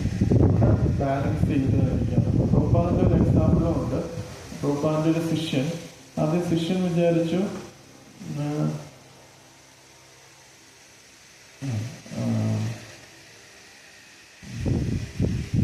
ശിഷ്യൻ ഒരു ബ്രഹ്മചാരിയായിരുന്നു. അദ്ദേഹം വിചാരിച്ചു പിന്നെ വിവാഹം കഴിക്കാമെന്ന് വിചാരിച്ചു. പിന്നെ അദ്ദേഹം വിവാഹം കഴിച്ച് കുറച്ചു നേരം കഴിഞ്ഞപ്പോൾ അദ്ദേഹത്തിന് തോന്നി എനിക്ക് സന്യാസം എടുക്കണം എന്ന് തോന്നി. അങ്ങനെ പ്രഭുപാദ് ആദ്യം വിവാഹത്തിന് സപ്പോർട്ട് ചെയ്ത് കൊടുത്തു. പിന്നെ സന്യാസം എടുക്കണം എന്ന് പറഞ്ഞപ്പോൾ പ്രഭുപാദ് പറഞ്ഞു your difficulty is not due to external situation, your difficulty is due to the lack of Krishna consciousness എന്ന് പ്രഭുപാദ് പറഞ്ഞു. അപ്പം എന്നിട്ട് പ്രഭുപാദ് കേസ് വേറൊരു സ്ഥലത്ത് അപ്പോൾ നമ്മുടെ ആ ഒരു കൃഷ്ണബോധം റെഗുലറായിട്ട് നമ്മൾ സ്റ്റഡിയായിട്ട് കൊണ്ടുപോയാൽ യഥാർത്ഥത്തിൽ നമ്മളോട് നമുക്ക് കമ്പാഷൻ ഉണ്ടെന്ന് മനസ്സിലാക്കാനായിട്ട് പറ്റത്തുള്ളൂ. അത് റെഗുലറായിട്ട് നമ്മളിപ്പം കുറച്ച് ഡിവോട്ടീസ് എല്ലാം മംഗളാരതി വരുന്നുണ്ട്. അപ്പം ഭക്തന്മാരിവിടെ വന്നതിൻ്റെ ആ ഇൻഫ്ലുവൻസാണ് അതുകൊണ്ട് വരുന്നുണ്ട്. അപ്പം അതൊക്കെ നമുക്ക് കണ്ടിന്യൂ ചെയ്യാനായിട്ട് പറ്റും. അപ്പം അതൊക്കെ ചെയ്യുകയാണെങ്കിൽ നമ്മളോട് നമ്മൾ ചെയ്യുന്ന ഏറ്റവും വലിയ കമ്പാഷനാണ്. അത് ചെയ്യാം. പിന്നെ വേറൊരു സ്ഥലത്ത് പ്രഭുപാദ് ഒരു ഡിവോട്ടി സന്യാസമായിരുന്നു. പിന്നെ അദ്ദേഹം വിവാഹത്തിലേക്ക് താഴേക്ക് വരേണ്ടി വന്നു. അപ്പോൾ അദ്ദേഹം കുറേ വിവാഹം എന്ന് വെച്ചാൽ പ്രസ്ഥാനം വിട്ട് പോവുകയൊക്കെ ചെയ്തു അദ്ദേഹം. എന്നിട്ട് കുറേ നാൾ കഴിഞ്ഞിട്ട് അദ്ദേഹം തിരിച്ച് പ്രഭുപാദിൻ്റെ ഡെഡ് ബെഡിൽ പ്രഭുപാദിനെ കാണാനായിട്ട് വന്നപ്പം പ്രഭുപാദ് അത്രയും ക്ഷീണമാണ് പ്രഭുപാദിന്, സംസാരിക്കാൻ പറ്റില്ല. പക്ഷെ പ്രഭുപാദ് അപ്പം പറഞ്ഞൊരു എക്സാമ്പിൾ ഉണ്ടായിരുന്നു, ഒരു മുതലയുടെ എക്സാമ്പിൾ, മുതലയുടെ ആനയുടെ എക്സാമ്പിൾ ഭാഗവത്തിൽ. എന്നിട്ട് പ്രഭുപാദ് പറഞ്ഞു ആന എന്തായാലും മുതലേക്കാട്ടിലും ശക്തമാണ്, ശക്തിയുള്ളതാണ്. പക്ഷെ ആന വെള്ളത്തിലിറങ്ങിയപ്പോൾ മുതല അതിനെ പിടിച്ചു. പക്ഷെ മുതല അതിനെ വലിച്ചുകൊണ്ട് പോവാണ്. ആനയുടെ ശക്തി കുറയുകയാണ്, പക്ഷെ മുതലയുടെ ശക്തി ഇൻക്രീസ് ചെയ്യുകയാണ്. കാരണം എന്താണെന്ന് പ്രഭുപാദ് അദ്ദേഹത്തിനോട് ചോദിച്ചു. കാരണം വെച്ചാൽ നിന്റെ സ്റ്റേബിൾ എവിടെയാണോ അതിൻ്റെ നാച്ചുറൽ സ്റ്റേറ്റ്, അതിലാണ് അതിന് ശക്തിയായിട്ട് ഇരിക്കാനായിട്ട് പറ്റുക. അപ്പം പ്രഭുപാദ് പറഞ്ഞു നീ ഇപ്പം സന്യാസത്തിൽ നിന്ന് ഗൃഹസ്ഥാശ്രമത്തിലേക്ക് വന്നു, പക്ഷെ ഇതാണ് നിന്റെ നാച്ചുറൽ സ്റ്റേറ്റെങ്കിൽ നിനക്ക് ഇതിനകത്ത് തുടർന്ന് ഭക്തിയിൽ തുടരാൻ, ഇതിനകത്ത് വിഷമിക്കേണ്ട എന്ന് പ്രഭുപാദ് അദ്ദേഹത്തിന് പറഞ്ഞു കൊടുക്കും. അപ്പോൾ ഈ ഒരു കമ്പാഷൻ, നമ്മളോടുള്ള കമ്പാഷൻ എന്ന് പറഞ്ഞാൽ നമ്മുടെ നാച്ചുറൽ സ്റ്റേറ്റ് എന്താണെന്ന് മനസ്സിലാക്കി അതിനനുസരിച്ച് നോക്കുക. അതാണ് തമോ ഗുണത്തിലുള്ള തപശ്ചര്യയുടെ രണ്ടാമത്തെ ഒരു പോയിന്റ്. പിന്നെ അന്യൻ്റെ ദ്രോഹം ഉണ്ടാക്കുന്ന രീതിയിലുള്ള തപശ്ചര്യകൾ നമ്മൾ ചെയ്യാനായിട്ട് പാടില്ല എന്നുള്ളതാണ്. അപ്പോൾ എപ്പോഴും മറ്റുള്ളവരെയും കൂടെ നമ്മൾ കൺസിഡർ ചെയ്തുകൊണ്ട് വേണം നമ്മളൊരു കാര്യം ചെയ്യാനായിട്ട്. ചിലപ്പം നമുക്കൊരു കാര്യം ഇഷ്ടമില്ലായിരിക്കാം, പക്ഷെ മറ്റ് ഡിവോട്ടീസിന് അത് ഇഷ്ടമുണ്ടായിരിക്കാം. അപ്പോൾ നമ്മൾ ചിലപ്പം നമ്മുടെ ഇമ്പോർട്ടൻസ് കാണിക്കാൻ വേണ്ടി ചിലപ്പം അവർക്കും അത് ചിലപ്പം നിഷേധിച്ചേക്കാം ചില കാര്യങ്ങൾ. ഇപ്പം നമുക്കൊരു പർട്ടിക്കുലർ ഫുഡാണ് ഇഷ്ടം, വേറൊരു ഫുഡും ഇഷ്ടമല്ല എങ്കിൽ മറ്റ് ഡിവോട്ടീസ് ചിലപ്പോൾ അത് ഇഷ്ടമായിരിക്കാം. പക്ഷെ നമ്മൾ നമ്മുടെ ഇതിന് വേണ്ടി അത് നമുക്ക് മറ്റുള്ളവർക്കും ചെയ്യാവുന്നതാണ്. ചിലപ്പോൾ നമുക്ക് ഒരുപാട് ഉറച്ച് ജപിക്കുന്നതായിരിക്കും ഇഷ്ടം, പക്ഷെ അത് മറ്റ് ഡിവോട്ടീസിന് ചിലപ്പം ജപിക്കുന്ന സമയത്ത് അവർക്ക് അതൊരു ബുദ്ധിമുട്ടായിരിക്കും, അവർക്ക് പീസ്ഫുള്ളി നാമത്തിനെ ശ്രദ്ധിക്കാനായിട്ട്. അപ്പം നമുക്ക് ചിലപ്പം അതുകൊണ്ട് നമ്മൾ മെല്ലവായിട്ട് ജപിക്കേണ്ടി വരും. അപ്പം എപ്പോഴും മറ്റുള്ളവരെയും കൂടെ കൺസിഡർ ചെയ്താണ് നമ്മുടെ തപശ്ചര്യകൾ നമ്മൾ ചെയ്യാനായിട്ട്. അതാണ് ഇതിൻ്റെ മൂന്നാമത്തെ പോയിന്റ് വരുന്നത്. ഭഗവാൻ എപ്പോഴും ശ്രദ്ധിക്കുന്നത് ഹാർമോണിയിലാണ്, ഒത്തൊരുമയിലാണ് ഭഗവാൻ ശ്രദ്ധിക്കുന്നത്. നമ്മൾ എത്ര മികച്ച സേവനം ചെയ്താലും ഭഗവാൻ അതെല്ലാം ശ്രദ്ധിക്കുന്നത് എത്ര ഒത്തൊരുമയോടുകൂടിയാണ് ചെയ്തതെന്നാണ്. പ്രഭുപാദ് അവസാനം പറഞ്ഞ വാക്കും അതാണ്, your love will be prove. നിങ്ങൾക്ക് എന്നോടുള്ള സ്നേഹം എങ്ങനെയാണ് തിരിച്ചറിയുന്നതെന്ന് വെച്ചാൽ അദ്ദേഹം ഇവിടുന്ന് പോയതിന് ശേഷം എല്ലാവരും ഒത്തൊരുമയോടുകൂടി ഭക്തി തുടർന്ന് നിൽക്കുമോ എന്നുള്ളതാണ് പ്രഭുപാദ പറഞ്ഞത്. എന്നോടുള്ള സ്നേഹം എങ്ങനെയാണ് അത് പ്രൂവ് ചെയ്യുന്നതെന്ന് പ്രഭുപാദ അതിനകത്ത് പറഞ്ഞിട്ടുള്ളത്. അപ്പോൾ അങ്ങനെ ഒരു ചിന്താഗതി നമുക്കുണ്ടെങ്കിൽ നമുക്ക് മറ്റുള്ളവരെ ദ്രോഹിക്കണം എന്നുള്ള ഐഡിയ വരത്തില്ല. എപ്പോഴും എല്ലാവരും ഒത്തൊരുമയോടുകൂടി ഭഗവത് സേവനം ചെയ്ത് എല്ലാവർക്കും സന്തോഷം ഉണ്ടാവണം, എല്ലാവരും ഭക്തിയിൽ പുരോഗമിക്കണം എന്ന് എപ്പോഴും ചിന്തിച്ചുകൊണ്ടിരിക്കുന്ന ഒരു വ്യക്തിക്ക് മറ്റുള്ളവരെ ദ്രോഹിക്കണം എന്നുള്ള ചിന്ത പോലും വരത്തില്ല. അങ്ങനെ ഒരു ഐഡിയ പോലും ആ വ്യക്തിക്ക് വരത്തില്ല. മറ്റൊരാൾ താഴ്ന്നു പോകണം എന്നുള്ള ഒരു ചിന്ത പോലും ഉണ്ടാവത്തില്ല. കാരണം അവരുടെ ഫോക്കസ് എന്ന് പറഞ്ഞാൽ ഭഗവാന്റെ തൃപ്തിയാണ്. ഭഗവാൻ തൃപ്തിപ്പെടുന്നത് ഒത്തൊരുമയിലാണ്. ഒരുമിച്ച് ഒരു കാര്യം ചെയ്യുമ്പോഴാണ് ഭഗവാൻ തൃപ്തനാകുന്നത്. അപ്പം അങ്ങനെ ആയാലേ ഭഗവാൻ തൃപ്തനാകും എന്നറിയാവുന്നൊരു ഭക്തൻ മറ്റൊരാളുടെ ദ്രോഹത്തിന് വേണ്ടി ചിന്തിക്കത്ത് കൂടി ഇല്ല. എനിക്ക് ഇവിടെ ഒരു സന്യാസി വന്നു എന്ന് വിചാരിക്കാം. നമ്മളിപ്പോൾ ഒരാളൊരു പൂ കൊണ്ടുപോയി കൊടുത്തു എന്ന് വെച്ചാൽ ഒരു റോസാപ്പൂ അദ്ദേഹത്തിന് വെൽക്കം ചെയ്യാനായിട്ട് കൊടുക്കും. അപ്പം അദ്ദേഹത്തിന് സന്തോഷമാവും, ഒരാൾ വന്ന് എനിക്കൊരു റോസാപ്പൂ നൽകിയാണ്. ഞാൻ ജസ്റ്റ് ഒരു എക്സാമ്പിൾ പറയുകയാണ്.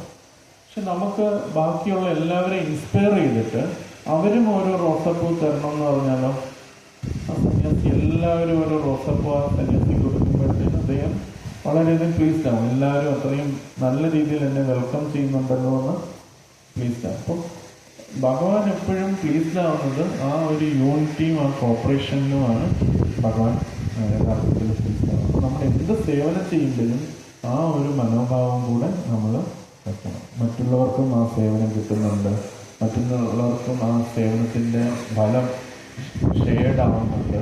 ഇത്തരം കാര്യങ്ങൾ നമ്മൾ മനസ്സിൽ വയ്ക്കാം. നമുക്ക് ചിലപ്പോൾ നമ്മുടെ ടെൻഡൻസിയാണ് ഭൗതിക ലോകത്തിൽ നിന്നതുകൊണ്ട് ഫസ്റ്റ് എല്ലാം എനിക്ക് വേണം എന്നുള്ള ഒരു ടെൻഡൻസി നമുക്ക് എല്ലാവർക്കും ഉണ്ട്. പക്ഷെ അത് എല്ലാവർക്കും കിട്ടുമ്പോഴാണ് നമുക്ക് ഏറ്റവും ഉത്തമ ഉദാഹരണം വരസേപ്രഭുവാണ്. അദ്ദേഹത്തിന് എന്ത് ഇത് കിട്ടിയാലും പ്രസാദം കിട്ടിയാലും അത് എല്ലാവർക്കും എത്തിക്കാനായിട്ട് ശ്രമിക്കും. അതുകൊണ്ട് അദ്ദേഹത്തിന് എന്തായാലും നല്ല സന്തോഷത്തിൽ ഇരിക്കാനായിട്ട് അദ്ദേഹത്തിന് പറ്റും. അദ്ദേഹം തൻ്റെ കാര്യം മാത്രമല്ല നോക്കുന്നത്, എല്ലാവർക്കും ഇത് കിട്ടണം എന്ന് അദ്ദേഹം ചിന്തിക്കുന്നുണ്ട്. അപ്പം അതേപോലെ ആ ഒരു മെൻറ്റാലിറ്റി നമുക്കും ഉണ്ടെങ്കിൽ നമുക്കും സന്തോഷത്തോടെ ഇരിക്കാനും ഭഗവാനെ പ്ലീസ് ചെയ്യാനും ഈസി ആയിട്ട് സാധിക്കും എന്നുള്ളതാണ്.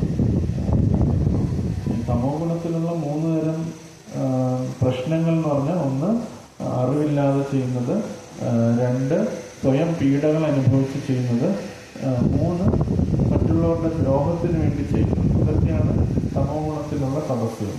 നമ്മൾ കുറച്ച് എക്സാമ്പിൾസ് പറഞ്ഞു, അതൊന്ന് എങ്ങനെ അതിനെ അവോയ്ഡ് ചെയ്യാമെന്ന്. അറിവില്ലായ്മ നമുക്ക് മാറ്റാൻ ഗുരുവിൽ നിന്നും ശില പ്രഭുപാദിന്റെ പുസ്തകങ്ങളിൽ നിന്നും നമ്മൾ നിരന്തരം വായിക്കാം.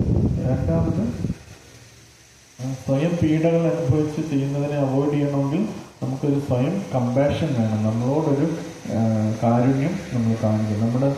നമ്മളിരിക്കുന്ന പൊസിഷൻ സ്റ്റേബിൾ ആക്കുക എന്നുള്ളത് അതാണ്. എല്ലാം സ്റ്റേബിൾ ആവത്തില്ല ഭൗതിക ലോകത്ത്, പക്ഷെ നമ്മളത് ശാന്തമായിട്ട് ഭക്തി പരിശീലിക്കാനായിട്ട് പറ്റുക എന്നുള്ളതാണ്. അപ്പം അതുകൊണ്ടാണ് നമ്മൾ ചിലപ്പോൾ നല്ല ഫുഡൊക്കെ ഉണ്ടാക്കും, എന്നാലും ചിലപ്പോൾ ഡിവോട്ടീസ് അത് കുറച്ചൊക്കെ അക്സെപ്റ്റ് ചെയ്യത്തുള്ളൂ. നമ്മൾ വിചാരിക്കും നമ്മൾ ഇത്രയും എഫേർട്ട് എടുത്ത് രാവിലെ മുതൽ ഇത്രയും കുക്ക് ചെയ്തിട്ട് ഡിവോട്ടി അത് കഴിച്ചില്ലല്ലോ എന്നൊക്കെ നമ്മൾ ചിലപ്പോൾ ചിന്തിക്കും. പക്ഷെ അവരോടുള്ള കമ്പാഷൻ നിമിത്തമാണ്, ഇങ്ങനെ ഞാൻ ഓവറായിട്ട് കഴിച്ചു കഴിഞ്ഞാൽ എനിക്ക് നാളെ ചെയ്യാൻ പറ്റില്ല എന്നുള്ള ബോധ്യത്തിലാണ് അവർ ചെയ്യുന്നത്. നമ്മളെ പ്ലീസ് ചെയ്യണം എന്ന് അതല്ല, അവർക്ക് ആ ഭക്തി തുടർന്ന് കറക്റ്റായിട്ട് ചെയ്യണം എന്നുള്ളതാണ്. അപ്പോൾ അത് നമ്മളും മനസ്സിലാക്കണം. ഒരു ഡയബറ്റിക് ആയിട്ടുള്ള ഒരു ഡിവോട്ടി വന്നു കഴിഞ്ഞാൽ നമ്മൾ ഒരുപാട് സ്വീറ്റ്സ് കൊടുക്കുന്നത് അത് ബുദ്ധിമുട്ടാണ്. അത് മനസ്സിലാക്കി വേണം നമ്മൾ ചെയ്യാൻ. നമുക്കത് ഉണ്ടാക്കാൻ അറിയാമെന്ന് വിചാരിച്ച് നമുക്കത് ചെയ്യാനായിട്ട് പാടില്ല. അപ്പം ആ രീതിയിൽ നമ്മൾ നമ്മളോടും മറ്റുള്ളവരോടും കമ്പാഷൻ കാണിക്കുന്നത്. ഇത് നമുക്ക് മറ്റുള്ളവരെ ദ്രോഹം എന്നുള്ള ആറ്റിറ്റ്യൂഡിൽ നിന്ന് പുറത്തു വരണമെങ്കിൽ നമുക്ക് എല്ലാവരെയും കൺസിഡർ ചെയ്യുക. എല്ലാവരും കൺസിഡർ ചെയ്ത് വേണം നമ്മൾ ഭക്തിയുടെ സേവനം ചെയ്യാനായിട്ട്. ചെറിയൊരു കാര്യമാണെങ്കിൽ പോലും എനിക്കതൊരു ഉദാഹരണം വന്നത്, എനിക്കത് എൻ്റെ മനസ്സിൽ ഇപ്പോഴും എന്നെ ഒരു വിഷമിപ്പിക്കുന്നൊരു കാര്യമാണ്. ഞാൻ അത് എപ്പോഴും അതെനിക്ക് എൻ്റെ ഉള്ളിൽ നിന്ന് പോയിട്ട് ഞാൻ പണ്ട് തൈക്കാട് രാവിലെ ചെറിയ കാര്യമാണ്, പക്ഷെ അതിപ്പോഴും പോയിട്ടില്ല. പണ്ട് തൈക്കാട് മംഗളാരതി കഴിഞ്ഞിട്ട് അവിടെ തൂക്കുന്നതും തുടയ്ക്കുന്നതും സേവനം എനിക്കുണ്ടായിരുന്നു. അപ്പം തൂത്തിട്ട് നമ്മൾ വെള്ളമൊഴിച്ച് തുടയ്ക്കുമായിരുന്നു. അപ്പം ഒരു വട്ടം തുടച്ചപ്പം ഒരു ഡിവോട്ടി അവിടെ നിന്ന് സ്റ്റാൻഡ് ചെയ്തുകൊണ്ടിരിക്കുകയായിരുന്നു. അപ്പം തുടച്ച് വന്നപ്പോഴത്തേക്കും അദ്ദേഹത്തിൻ്റെ ശരീരത്തിലേക്ക് വെള്ളം തെറിച്ചു. ചെറിയ കാര്യമാണ്.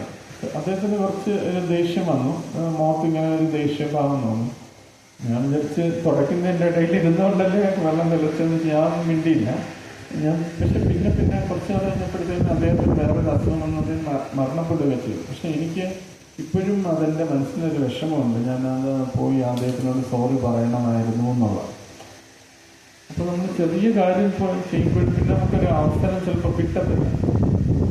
നമ്മളത് ആ വ്യക്തിയോടത് സോറി പറയാനും നമ്മളത് കൺസിഡർ ചെയ്യാനും ഒക്കെ. കാരണം ഒരു വൈഷ്ണവൻ എന്ന് പറഞ്ഞാൽ ഭഗവാന്റെ റെപ്രസെൻറ്റേറ്റീവ് ആരായാലും, പുതുതായിട്ട് വരുന്നൊരു ഭക്തനായാലും ഉന്നത ഭക്തനായാലും ഭഗവാന്റെ റെപ്രസെൻറ്റേറ്റീവ്. അപ്പോൾ അത്രയും ഉന്നതമായൊരു ഭക്തനുമായിട്ട് നമ്മൾ ഇടപഴകുമ്പോൾ നമ്മൾ അത്രയും ശ്രദ്ധയോടുകൂടി നമ്മൾ വേണം ഡീൽ ചെയ്യാനായിട്ട്.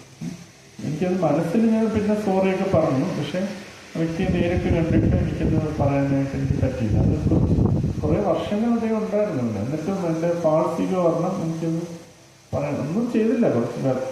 കുറച്ച് സാധാരണ വെള്ളം തന്നെ ആ തുണിയിൽ പതിച്ചെന്നേ ഉള്ളൂ. വേറൊന്നും അദ്ദേഹത്തിന് പ്രശ്നം പറ്റിയില്ല. പക്ഷെ നമ്മൾ അങ്ങനെ ചെയ്തപ്പോൾ അദ്ദേഹത്തിന് മനസ്സ് വിഷമിക്കുകയും പിന്നെ നമുക്കത് ഒരു വിഷമായിട്ട്. അപ്പം നമ്മൾ ചിലപ്പോൾ നമ്മൾ ദേഷ്യത്തിൽ ഇങ്ങനെ അറിയാതെ പറയും, അറിയാതെ ചിലപ്പോൾ നമ്മളെന്തെങ്കിലും കാണിക്കും, അല്ലെങ്കിൽ ദേഷ്യത്തിൽ എന്തെങ്കിലും കാണിക്കും. പക്ഷെ എപ്പോഴും മറ്റുള്ളവരെയും കൂടെ നമ്മൾ കൺസിഡർ ചെയ്തുകൊണ്ട് വേണം നമ്മുടെ ഭക്തി തുടരാനായിട്ട്. അപ്പം ഈ 3 തരത്തിൽ നമ്മൾ ഗുരുവിൻ്റെ വാക്കുകൾ, സ്വയം കമ്പാഷൻ, മറ്റുള്ളവരെ കൺസിഡർ ചെയ്യുക. ഇതോടുകൂടി നമ്മൾ ഭക്തിയുടെ സേവനം തുടർന്ന് ചെയ്യുമ്പോൾ നമുക്ക് ഈ തമോ ഗുണത്തിലുള്ള തപശ്ചര്യയിൽ നിന്ന് രക്ഷപ്പെടാനും ശരിയായ രീതിയിൽ ഭക്തിയിൽ നമുക്ക് മുന്നേറാനും സാധിക്കും എന്നുള്ളതാണ് നമുക്ക് ചെറിയ സാക്ഷാത്കാരം. ചെറിയ കാര്യങ്ങളാണെങ്കിൽ പോലും മറ്റുള്ളവർക്ക് വേദന ഉണ്ടാക്കാത്ത രീതിയിൽ ചെയ്യാനായിട്ട് നമ്മൾ ശ്രദ്ധിക്കണം. ഒരു എക്സാമ്പിൾ പ്രഭുപാദ് ഒരു ലെറ്ററിൽ എഴുതിയതാണ്. പ്രഭുപാദ് ഒരു ഡിവോട്ടി, അതായത് ടെമ്പിൾ പ്രസിഡൻ്റാണ്. ടെമ്പിൾ പ്രസിഡന്റ് എന്തോ ഒരു കാര്യം പ്രഭുപാദിനോട് ചോദിച്ചു. അപ്പം ഇത് ശരിയാണോ തെറ്റാണോ എന്നറിയാനാണ് പ്രഭുപാദിനോട് ചോദിച്ചത്. അപ്പോൾ പ്രഭുപാദ് അതിനോട് പറഞ്ഞത്, നീ ചെയ്യുന്ന പ്രവൃത്തി ഭൂരിപക്ഷം ഭക്തന്മാർക്ക് സന്തോഷകരമാണെങ്കിൽ നീ ചെയ്യുന്ന കാര്യം ശരിയാണെന്ന് പ്രഭുപാദ് പറഞ്ഞു. അവിടെ പ്രഭുപാദ് ഇത് ശരി തെറ്റെന്ന് പറഞ്ഞില്ല. ആ സിറ്റുവേഷൻ അനലൈസ് ചെയ്ത് ഇതാണ് ശരി, നീ ചെയ്യും മറ്റേ ചെയ്യണ്ടെന്ന് പറഞ്ഞില്ല. പ്രഭുപാദ് പറഞ്ഞത്, നീ ചെയ്യുന്ന പ്രവൃത്തി ഭൂരിപക്ഷം ഭക്തന്മാർക്കും ഇഷ്ടപ്പെടുന്നുണ്ട്, അല്ലെങ്കിൽ അവർക്കതിന് വില്ലിങ് ആണെങ്കിൽ നീ ചെയ്യുന്ന പ്രവൃത്തി ശരിയാണെന്ന് പ്രഭുപാദ്. അപ്പം നമ്മൾ അതുകൂടി ഈ കാര്യത്തിൽ നമ്മൾ ശ്രദ്ധിക്കാനായിട്ട്, നമ്മുടെ സേവനത്തിൻ്റെ കാര്യത്തിൽ ഇത്തരം കാര്യങ്ങൾ നമ്മൾ നമ്മുടെ ചാൻഡിങ്ങിലായാലും നമ്മുടെ റെഗുലർ സർവീസിലൊക്കെ നമ്മൾ മറന്നു പോകും. പക്ഷെ നമ്മൾ വീണ്ടും ഇങ്ങനെ കേട്ടുകൊണ്ട് ഇങ്ങനെ പുസ്തകങ്ങൾ വായിച്ചും ഇതൊക്കെ വീണ്ടും റീകളക്ട് ചെയ്തുകൊണ്ടിരിക്കുന്നത് നല്ലതാണ്. നമുക്ക് നമ്മുടെ സ്പിരിച്വൽ ലൈഫിന് ഹെൽപ്പ് ചെയ്യും. എന്തെങ്കിലും ഇതിനകത്ത് ഡൗട്ട്സ് സഹായിക്കുമെന്ന്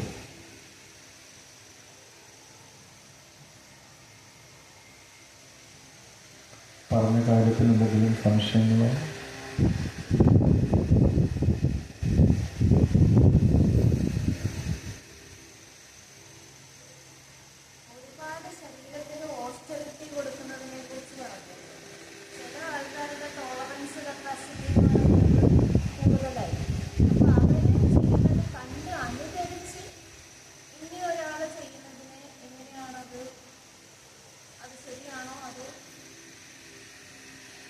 ചിലപ്പം ചില ഭക്തന്മാർക്ക് ഇത് ക്വസ്റ്റ്യൻ എന്ന് പറഞ്ഞാൽ ഒരുപാട് ത്യാഗം സഹിച്ച് ചില ഭക്തന്മാർ ചെയ്യും. ചിലപ്പം മറ്റൊരു ഭക്തന് അത് ചെയ്യാൻ പറ്റത്തില്ലായിരിക്കും. പക്ഷേ ആ ഭക്തൻ ചെയ്യുന്നത് പോലെ ഞാൻ ചെയ്യണം എന്ന് വിചാരിക്കുന്നത് ശരിയാണോ തെറ്റാണോ എന്നാണ് ചോദിക്കുന്നത്. ഇപ്പം പ്രഭുപാദ് തന്നെ സിമ്പിളായിട്ടൊരു കൊട്ടേഷൻ കൊടുത്തത്, one man's food may be another man's poison. ഒരു വ്യക്തി കഴിക്കുന്ന ഫുഡ് മറ്റൊരു വ്യക്തിക്ക് വിഷമായിട്ട് അനുഭവപ്പെടാം. എന്നുവെച്ചാൽ ചില വ്യക്തിക്ക് ചില കാര്യങ്ങൾ ചെയ്യാനായിട്ട് പറ്റും, പക്ഷെ മറ്റൊരാൾക്ക് അത് ചെയ്യാൻ പറ്റണം എന്നില്ല. പക്ഷെ അവരുടെ നൈസർഗികമായ രീതിയിൽ അത് അവർ സേവനം ചെയ്തുകൊണ്ടിരിക്കുകയാണെങ്കിൽ അവർക്ക് കറക്റ്റായിട്ട് ചെയ്യാം. ഇത് ക്വസ്റ്റ്യൻ്റെ ആഴത്തിൽ പോയി കഴിഞ്ഞാൽ ഒരു വട്ടം ഞാൻ മായാപ്പൂർ ഒരു വട്ടം പോയിട്ടുള്ളൂ. മായാപ്പൂർ പോയപ്പം ഞാനൊരു ലെക്ചർ കേൾക്കാൻ, രാവിലെ ഭാഗവതം ക്ലാസ്സിൽ ഒരു ലെക്ചർ കേൾക്കാനിട വന്നു. അപ്പോൾ വൈശേഷിക പ്രഭുവായിരുന്നു ക്ലാസ് എടുക്കുന്നത്, ബുക്ക് ഡിസ്ട്രിബ്യൂട്ടർ ആയിട്ടുള്ള വൈശേഷിക പ്രഭു. അപ്പോൾ അതിൽ ഒരു വ്യക്തി ഇങ്ങനെ ചോദിക്കുന്നത് കേട്ടു, എനിക്ക് ഈ പ്രസ്ഥാനത്തിൽ എൻ്റെ സ്ഥാനം എന്താണെന്ന് എനിക്ക് എങ്ങനെ മനസ്സിലാക്കാൻ പറ്റും എന്ന് ചോദിച്ചു. ഞാൻ ബുക്ക് ഡിസ്ട്രിബ്യൂട്ടറാണോ, അത് പൂജാരിയാണോ, അല്ലെങ്കിൽ ഞാൻ എന്തെങ്കിലും ബുക്കാണോ, ഇതെങ്ങനെയാണ് എനിക്ക് മനസ്സിലാക്കാനായിട്ട് പറ്റും? ഞാൻ എന്താണ് ഈ പ്രസ്ഥാനത്തിൽ ചെയ്യേണ്ടത്? അല്ല ഞാൻ പുസ്തകങ്ങൾ എഴുതണം, ഒന്നും അറിയത്തില്ല. എല്ലാ ചിലപ്പോൾ നമ്മളെല്ലാ സേവനത്തിലും ഏറെപ്പോഴും ചെയ്യും. എന്ത് സേവനം നമ്മുടെ യഥാർത്ഥ സേവനം നമുക്ക് അറിയത്തില്ല. അപ്പം അതിന് അദ്ദേഹം പറഞ്ഞൊരു പോയിന്റ് എന്ന് പറഞ്ഞാൽ, നമ്മൾ ഒരു സിൻസിയർ ആയിട്ടുള്ള ഡിവോട്ടി, സ്പിരിച്വൽ മാസ്റ്റർ ആയിരിക്കാം, ആരായിരിക്കാം, അവരെ ആത്മാർത്ഥമായിട്ട് അവർ പറയുന്ന എന്തോ നമ്മൾ നിരന്തരം ചെയ്തുകൊണ്ടിരിക്കുക. വൈശേഷികപ്രഭു പറഞ്ഞു, എനിക്ക് നല്ല സ്ട്രൈക്ക് ചെയ്ത ആൻസർ. കുറേ നാൾ നമ്മൾ ചെയ്തുകൊണ്ടിരിക്കുമ്പം നമ്മൾ എന്താണ് ഇവിടെ ചെയ്യേണ്ടതെന്ന് നമുക്ക് തിരിച്ചറിയാൻ പറ്റും എന്നാണ് വൈശേഷികപ്രഭു അതിനകത്ത് പറഞ്ഞത്. അപ്പം നമ്മൾ ഫോളോ ചെയ്യും, അനുകരിക്കുകയല്ല ചെയ്യേണ്ടത്, ഫോളോ ചെയ്യുക. അതാണ് സിൻസിയറായിട്ടുള്ള ഡിവോട്ടീസിൻ്റെ ഇൻസ്ട്രക്ഷൻ എടുത്തിട്ട് നമ്മളത് ഫോളോ ചെയ്യാനായിട്ട് ശ്രമിക്കും. അപ്പോൾ അവരുടെ ഇൻസ്ട്രക്ഷൻസ് ഫോളോ ചെയ്ത് വരുമ്പോഴത്തേന് നമ്മൾ എന്താണ് ഈ പ്രസ്ഥാനത്തിൽ നമ്മുടെ കോൺട്രിബ്യൂഷൻ എന്താണെന്ന് നമുക്ക് തന്നെ തിരിച്ചറിയാൻ പറ്റും എന്നാണ് വൈശേഷികപ്രഭു എന്നാണ് പറഞ്ഞത്. അപ്പോൾ നമ്മൾ അനുകരിക്കേണ്ട ആവശ്യമില്ല, അവരെ സിൻസിയറായിട്ട് സെർവ് ചെയ്താൽ മാത്രം. സ്പിരിച്വൽ മാസ്റ്റർ ആയാലും ഇതൊക്കെ നമുക്ക് ഭാഗ്യമാണ്. KBRൽ എത്ര ഉന്നതമായ വൈഷ്ണവർ വന്നു. ഇപ്പോൾ ലാസ്റ്റ് യദുരാജ് പ്രഭു വന്നു, ഗുരുദേവ് ഗുരുമാജി വന്നു. അപ്പോൾ അവരെയൊക്കെ നമ്മൾ സെർവ് ചെയ്തുകൊണ്ടിരിക്കണം. പ്യുവർ ഹാർട്ടഡ് ആയിട്ടുള്ള സോൾസിനെ സെർവ് ചെയ്തുകൊണ്ടിരിക്കുന്നു. നമുക്ക് തന്നെ ഒരുപാട് ഉള്ളിൽ ആ റിയലൈസേഷൻ കിട്ടും, എന്താണ് നമ്മൾ ഈ പ്രസ്ഥാനത്തിൽ ചെയ്യേണ്ടതായിട്ടുള്ളതെന്ന് നമുക്ക് മനസ്സിലാക്കാനായിട്ട്.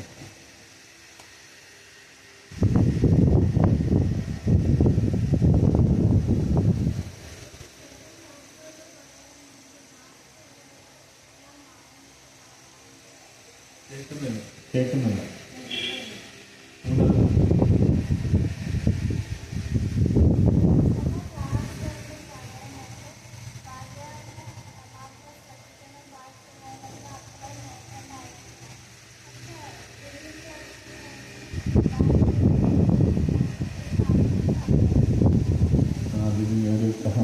ചലഞ്ചാണ് തന്നിരിക്കുന്നത്.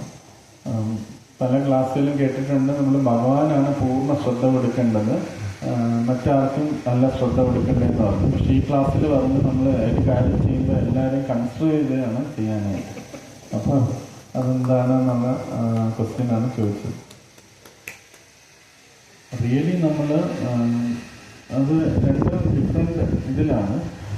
ഇപ്പം ഭഗവാനെയാണ് പരമമായിട്ട് കാണേണ്ടത്. കാരണം ഭഗവാനാണ് എല്ലാത്തിൻ്റെ അടിസ്ഥാന പേര്,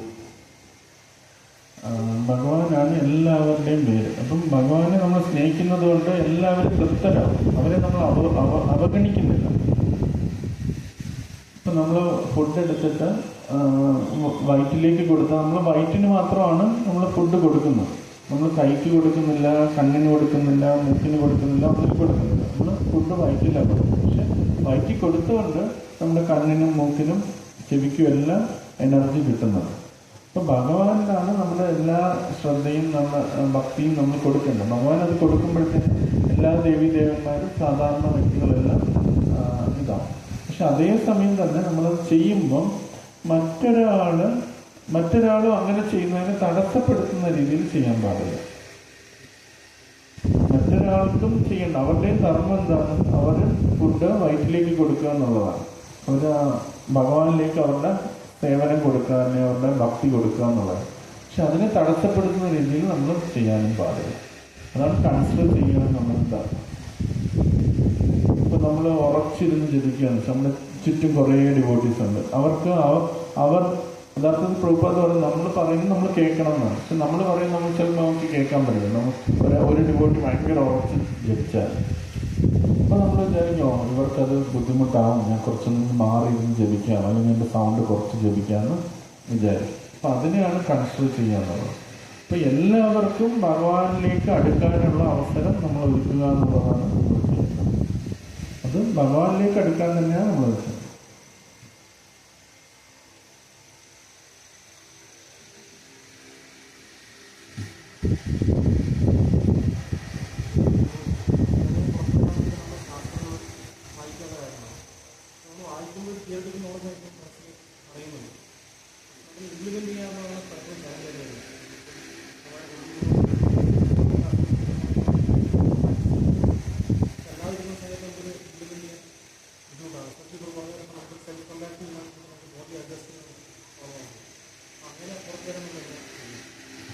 പ്രഭു പറഞ്ഞത് നമ്മൾ ഒരുപാട് നിർദ്ദേശങ്ങൾ കേൾക്കുന്നുണ്ട്, പക്ഷെ അത് പലതും നമുക്ക് ജീവിതത്തിൽ പ്രാവർത്തികമാക്കാനായിട്ട് പറ്റുന്നില്ല, ഇംപ്ലിമെൻറ്റേഷനിലേക്ക് പറ്റുന്നില്ല, പല പല സാഹചര്യങ്ങൾ കൊണ്ട് പറ്റുന്നില്ല എന്നുള്ളത്. അപ്പം അതെങ്ങനെ ചെയ്യാൻ പറ്റും എന്നുള്ളതാണ് പ്രഭു ചോദിച്ചത്. എനിക്ക് അതിനുള്ള എൻ്റെ കൺവിക്ഷൻ ഉള്ള ആൻസർ ഞാൻ ഇതുവരെ കണ്ടിട്ടുള്ള ഭക്തന്മാരെയൊക്കെ നോക്കിയാൽ നമുക്കറിയാൻ പറ്റും. ഇവിടെ വരുന്ന ഉന്നതമായ ഭക്തന്മാർ നോക്കിക്കഴിഞ്ഞാൽ അവരെല്ലാം ഒരു ഷെഡ്യൂളുണ്ട്, അവർക്കൊരു റെഗുലർ ഷെഡ്യൂളുണ്ട്. അവർ രാവിലെ എണ്ണിക്കും, ഇത്ര സമയത്ത് എണ്ണിക്കും, ഇത്ര സമയത്ത് ഈ കാര്യങ്ങൾ ചെയ്യും, ഇതെല്ലാം ചെയ്യും. അവർ ഒരു റെഗുലറായിട്ടാണ് അവർ പോയിക്കൊണ്ടിരിക്കുന്നത്. നമുക്ക് പലപ്പോഴും അതില്ല. അതാണ് നമ്മുടെ വലിയ പ്രശ്നം. നമ്മൾ ഇന്നലത്തെ ഒരുപാട് ലേറ്റായിട്ട് നമ്മൾ ഒരു പ്രോഗ്രാമിന് പോയി കഴിഞ്ഞാൽ നാളത്തെ നമ്മുടെ രാവിലത്തെ കാര്യങ്ങളെല്ലാം നമുക്ക് പോകും. നമുക്കൊരു റെഗുലാരിറ്റി ഇല്ല. അപ്പം നമ്മളോട് നമ്മൾ കമ്പാഷൻ കാണിക്കുകയെങ്കിൽ നമ്മളൊരു ചെറിയ ഷെഡ്യൂൾ നമ്മുടെ ലൈഫിൽ കൊണ്ടുവരിക എന്നുള്ളത്. കാരണം എല്ലാ ഉന്നത ഭക്തന്മാർ, ദേവകി മാജി വന്നു, ഗുരുദേവ് ഗുരുമാജി വന്നു, യദുരാജ് പ്രഭു വന്നു, എല്ലാവർക്കും ഒരു പർട്ടിക്കുലർ ഷെഡ്യൂളുണ്ട്. അവരുടേതായ രീതിയിൽ അവർ തന്നെ അഡ്ജസ്റ്റ് ചെയ്ത ഒരു രീതിയുണ്ട്. അവർ ഇന്ന സമയത്ത് ബുക്ക് വായിക്കുന്നു, ഇന്ന സമയത്ത് അവർ പ്രസാദം കഴിക്കുന്നു, ഇന്ന സമയത്ത് അവർ റെസ്റ്റ് എടുക്കുന്നുണ്ട്. അവർക്കൊരു റെഗുലർ ഷെഡ്യൂളുണ്ട്. അപ്പം അത് ഇമ്പോർട്ടൻ്റ് ആണ്. അത് നമുക്കില്ലാത്തതുകൊണ്ടാണ് നമ്മൾ ഇംപ്ലിമെൻ്റ് ചെയ്യാൻ ശ്രമിക്കുമ്പോഴേ നമുക്ക് പ്രശ്നം വരുന്നത്. ഇപ്പം പ്രഭു ഇപ്പോൾ രാവിലെ മംഗളാരതിക്ക് വരണം എന്ന് തീരുമാനിച്ചു, പക്ഷെ പ്രഭുവിൻ്റെ ലൈഫിൽ ആ ഷെഡ്യൂൾ സെറ്റ് ചെയ്തിട്ടില്ല. അപ്പോൾ ചിലപ്പം ഒരു പ്രോഗ്രാം വരുമ്പോഴത്തേക്കും പ്രഭുവിന് ചിലപ്പം ഒരു ദിവസം രാത്രി ഒരുപാട് ലേറ്റായിട്ട് ഇരിക്കേണ്ടി വരും. അപ്പോൾ പ്രഭു അത് നാളത്തെ കാര്യം പ്രഭുവിനെ ചെയ്യാനായിട്ട് ബുദ്ധിമുട്ടുണ്ടാവും. പ്രാക്ടിക്കലി അത് ഇംപ്ലിമെൻ്റ് ചെയ്യുന്നത് ഒരു ഷെഡ്യൂൾ കൊണ്ടുവരും. അത് നമുക്ക് കുറേ അഡ്ജസ്റ്റ്മെൻറ്റ് വരും. എന്നാലും ഭൂരിപക്ഷവും നമ്മൾ കാണുന്ന ഡിവോട്ടീസ് എല്ലാം അവർ ടൈമും ഭഗവാന്റെ എനർജിയായിട്ട് കണ്ടിട്ട് അതിന് അവർ വാല്യൂ കൊടുക്കുന്നുണ്ട്, ടൈമിനുള്ള കൊടുക്കും. അപ്പോൾ അത് നമുക്ക് ഇംപ്ലിമെൻ്റ് ചെയ്യാനായിട്ട് എളുപ്പമുണ്ടാവുന്നതാണ്.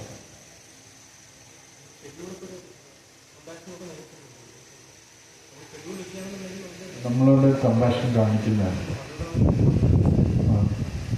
ബോഡി ഒരു ഇൻസ്ട്രുമെൻ്റാണ്. ഇപ്പോൾ നമ്മളിപ്പം ഒരു കാർ എടുക്കുകയാണെങ്കിൽ അതിനൊരു ഷെഡ്യൂളുണ്ട്. 10,000 കിലോമീറ്റർ ആകുമ്പം അതിന് സർവീസ് ചെയ്യണം, 20,000 കിലോമീറ്റർ ആകുമ്പോൾ ഓയിൽ ചേഞ്ച് ചെയ്യണം. ഒരു കാറിന് പോലും ഒരു സർവീസിനൊരു ഷെഡ്യൂൾ ഇട്ടുണ്ട്.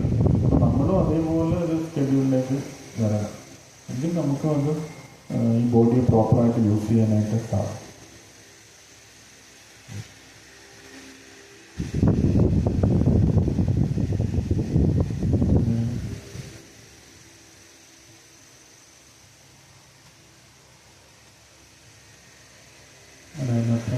ചാറ്റിലൊന്നും